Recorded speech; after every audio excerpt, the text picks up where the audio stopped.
El 15 de agosto de 1942, en la zona de Tacuba de la Ciudad de México, un estudiante de química con beca de Petróleos Mexicanos llamado Gregorio Cárdenas recibió en su casa a una adolescente para servicios íntimos llamada María de los Ángeles González. Tenía 16 años. Después de tener relaciones con ella, Cárdenas la estranguló con un cordón, la envolvió con un impermeable y enterró su cuerpo en su jardín. Para ello, cavó una fosa de 1 metro de profundidad.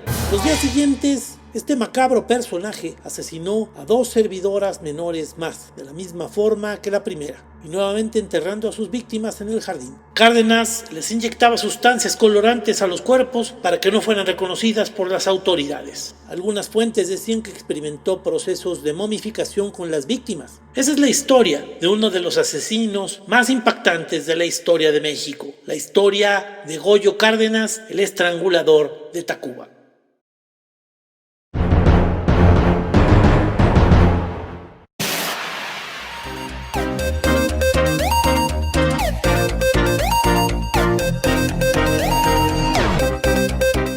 Esto es Historiadores.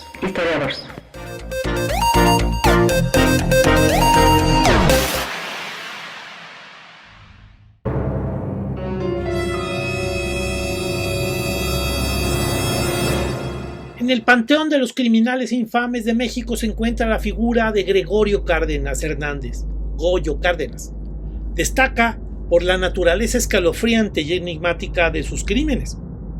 Conocido como el estrangulador de Tacuba, Cárdenas no solo encarnó el terror que puede emanar de la mente de un asesino en serie, sino que también planteó preguntas profundas sobre la psicología criminal, la justicia y la posibilidad de redención.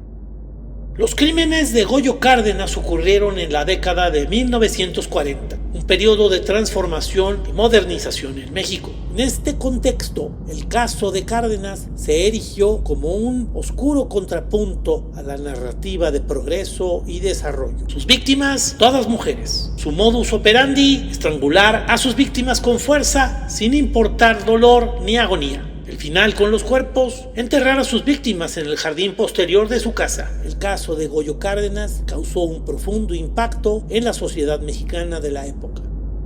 El caso cobró notoriedad no solo por la brutalidad de los asesinatos, sino también por el perfil de Cárdenas.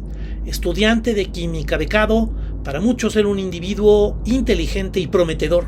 Un joven educado, pero un asesino despiadado. Esta dualidad confundió tanto a la opinión pública como a los expertos en criminología.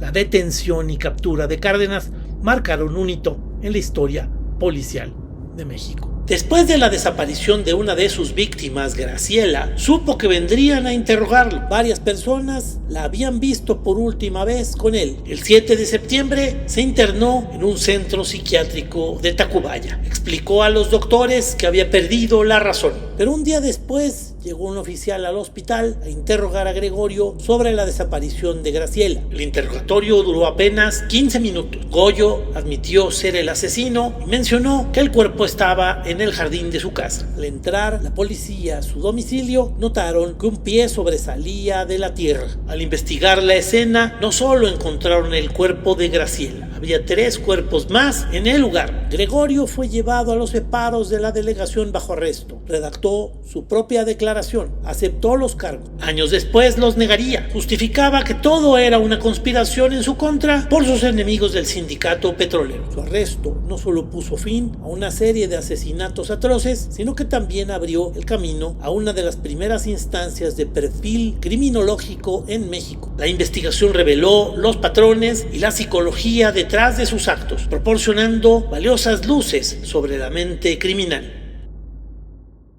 Lo que siguió en el caso de Cárdenas fue tan sorprendente como sus crímenes. Tras su condena y encarcelamiento, Cárdenas mostró un notable cambio. Se sumergió en el estudio, escribiendo varios trabajos sobre criminología y psicología, y eventualmente obtuvo un doctorado en Derecho. Esta transformación planteó un dilema moral y legal complejo. ¿Puede un individuo responsable de actos tan horribles redimirse realmente? La figura de Cárdenas también es relevante para entender la percepción de la salud mental y su relación con el crimen en México. Los estudios de psiquiatría a ese momento estaban en sus etapas de desarrollo, y el caso de Cárdenas contribuyó a un debate sobre el papel de la enfermedad mental en la conducta criminal. ¿Era resultado de una patología mental o era fruto de una maldad inherente? Esto sigue siendo un tema de discusión. Cárdenas ofrece una ventana a la historia social y cultural de México de los años 40. Los crímenes y su cobertura mediática reflejaron e influyeron en las actitudes sociales hacia el crimen, la justicia y la pena. En una época en que el sistema judicial mexicano enfrentaba retos de una nación en una etapa nueva, post-revolucionaria, el caso exigió la necesidad de un enfoque científico y humanista en el tratamiento de los criminales. La historia de Goyo Cárdenas y su transformación posterior en prisión se lee casi como una narrativa de redención. Su vida post-encarcelamiento dedicada al estudio y la escritura fue un giro inesperado. Desafió las nociones convencionales sobre la naturaleza irreversible del crimen y la personalidad criminal. La historia de Goyo Cárdenas, el estrangulador de Tacuba, es más que un relato de crímenes macabros. Es un estudio complejo sobre las profundidades de la psique humana, los límites de la justicia y la posibilidad de cambio. Su legado, aunque oscuro, sigue siendo un capítulo intrigante en la crónica criminal de México y un recordatorio de que en las sombras de la mente humana residen misterios, zonas oscuras o rescoldos de traumas previos y que quizás no llegan a descifrarse completamente. Esto es Historiadores, aprendamos de la historia.